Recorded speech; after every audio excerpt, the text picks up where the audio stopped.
ये बहुत बेहद स्ट्रांग है। मैंने आप टॉप लाइन पे देखिए, बॉटम लाइन पे देखिए, अब एबिटा के फ्रंट पे देखिए। आपका टेक, आई मीन आपके पोजीशनल टारगेट क्या बनेंगे अगर आप इसको पिक करना चाहें इन क्वार्टरली नंबर्स के बाद? प्रकाश जवान सर। हाँ वीरेंद्र, देखिए जो इस कंपनी का जो मेन बिजनेस है, जो आलमंड हेयर ऑयल का उसमें आप ये देखिए जो मार्जिन इंप्रूवमेंट आया है वो कहाँ से आया है? वो आया है कमर कसने से, कॉस्ट कटिंग से। और जो सारा मॉडल इनका जो था, जो एएनपी एक्सपेंस इनको बहुत लगता था डिस्ट्रीब्यूटर स्टॉकिस्ट के यहाँ पे रखने का, शेल्फ लाइफ अपना शेल्फ स्पेस खरीदने के लिए जो पैसे लगते थे, लागत लगती थी, वो सारी पिछले 6-8 महीने में कंपनी ने अपना मॉडल चेंज करके बदल दिया है। इस कंपनी की जो रीस्ट्रक्चरिंग हुई है उसका आपको ये असर दिख रहा है। तो पिछले साल इनफैक्ट अगर आप देखें तो ये इतनी नहीं चली जितनी बाकी के एफएमसीजी के नाम में आपको चाल दिखी। इसकी चाल जो है पिछले 3-4 महीने की, और ये मुझे लगता है थोड़ी और कंटिन्यूड रहेगी। इसके बाद लोगों को कॉन्फिडेंस और भी आ जाएगा कि इसमें कोई भी आपको एक सिंगल प्रोडक्ट डिपेंडेंस की वजह से डरने की बात नहीं है, क्योंकि वो प्रोडक्ट इटसेल्फ आपको अच्छी खासी बिक्री दे सकता है और मार्जिन इंप्रूवमेंट जो है वो थोड़ा बरकरार रह सकता है।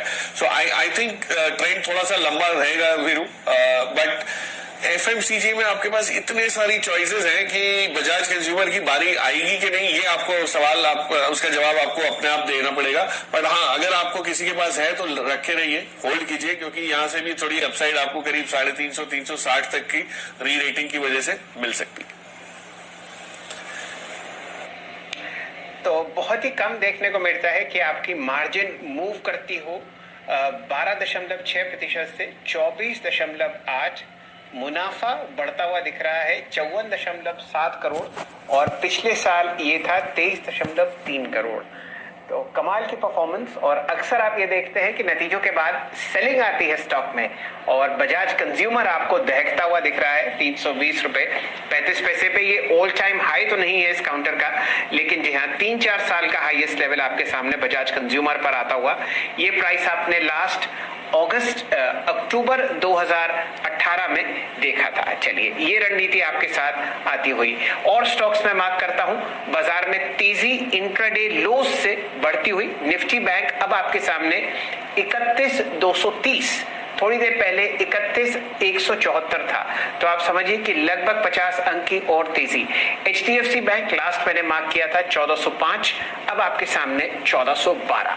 चलिए अब शुरू करते हैं बीटीएसटी या एसटीबीटी कॉल्स का सिलसिला। सबसे पहले जुड़ेंगे चंदन तपड़िया साहब से। चंदन जी, कोई बढ़िया कॉल शेयर कीजिए, 3:10 है कल के लिए एक बढ़िया ट्रेड। बिल्कुल, देखिए मैं यहाँ पे फोकस करूंगा आईईएक्स, इंडियन एनर्जी एक्सचेंज। हमारा प्रिफर्ड काउंटर है, और आप देखोगे लगभग पिछले 5 वीक से कंसोलिडेटिव मूव बन रहा है। स्पेशली पिछले 3 वीक से डोजी कैंडल बन रहा है, इंडिकेट कर रहा है कि सस्टेन एक्यूमुलेशन और बाइंग इस काउंटर में देखने को मिल रही है। डेली चार्ट पे नोटिस करें तो 18 दिन का कंसोलिडेशन का ब्रेकआउट अब निकलने को तैयार है, तो लग रहा है यहाँ पे बड़ा मोमेंटम बनेगा। मैकेनिकल इंडिकेटर्स पे बाय है, वीकली, डेली, आर्ली सारे सेटअप में बाय दिख रहा है। तो 344 के स्टॉप लॉस से आए इंडियन एनर्जी एक्सचेंज आईईएक्स ले 370 प्लस तक के टारगेट यहाँ पे हासिल होने चाहिए। ओके, चंदन जी का है आईईएक्स बाय करना है, याद रखिएगा 370 का टारगेट है। प्रकाश जावा सर के पास चलते हैं। प्रकाश सर, आपका टॉप कन्वर्शन ट्रेड इस वक्त का? सेफ्टी मार्जिन ग्रैन्यूल्स, यहाँ पर जो टारगेट है मेरा, अभी मैंने मॉडिफाई कर दिया है, 355 टारगेट है, स्टॉप होगा 335। मैंने स्टॉप और टारगेट दोनों ही मॉडिफाई कर दिया, क्योंकि थोड़ा अपमूव मिल चुका है इसमें।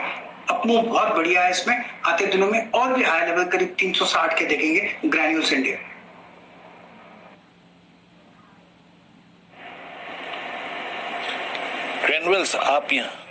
ग्रैन्यूल्स आप पिक कर रहे हैं 355 के लिए, यानी याद रखिएगा जो हमने वो 330 की कॉल ली थी और उसको प्रॉफिट बुक और आपने अगर उसको 350 पे कन्वर्ट कर ली है तो भी होल्ड रखिए, और फ्रेश बाय फ्यूचर्स पे है with a possible target of 355-360 on the higher side.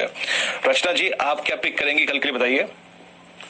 जी, मैं टीसीएस में शॉर्ट देना चाहूंगी, एंड ये बीटीएस एसटीबीटी के हिसाब से 3210 के ऊपर हम ऐसे लगाएंगे फ्यूचर्स में, और पहला टारगेट होगा 3150 और दूसरा टारगेट होगा 3120।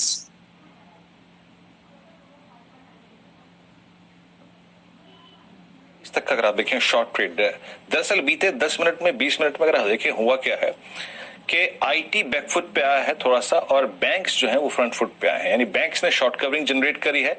निफ्टी फाइनेंशियल सर्विसेज इंडेक्स जो है वो डे हाई की टेरिटरी में आ गया है and same is the case with Nifty bank 31,200 के जोन में शॉर्ट कवरिंग के सहारे ये डे हाई की टेरिटरी में है।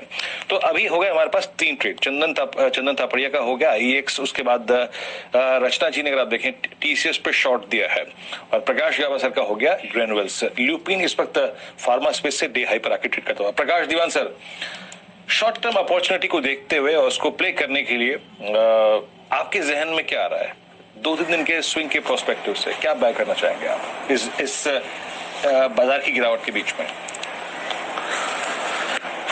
वीरेंद्र, गिरावट तो है बाजार में, लेकिन फार्मा में गिरावट नहीं हो रही और मुझे लग रहा है वो एक इंडिकेटर है कि यहाँ पे री रेटिंग कुछ नामों की अच्छी खासी हो सकती है। और एक नाम जो है अरबिंदो फार्मा, जिसमें इंजेक्टेबल्स को लेके कुछ अटकलें लग रही थी कि उनका जो इंजेक्टेबल का यूनिट है उसको शायद ये अलग से लिस्ट करने की बात करेंगे या कुछ कोशिश करेंगे।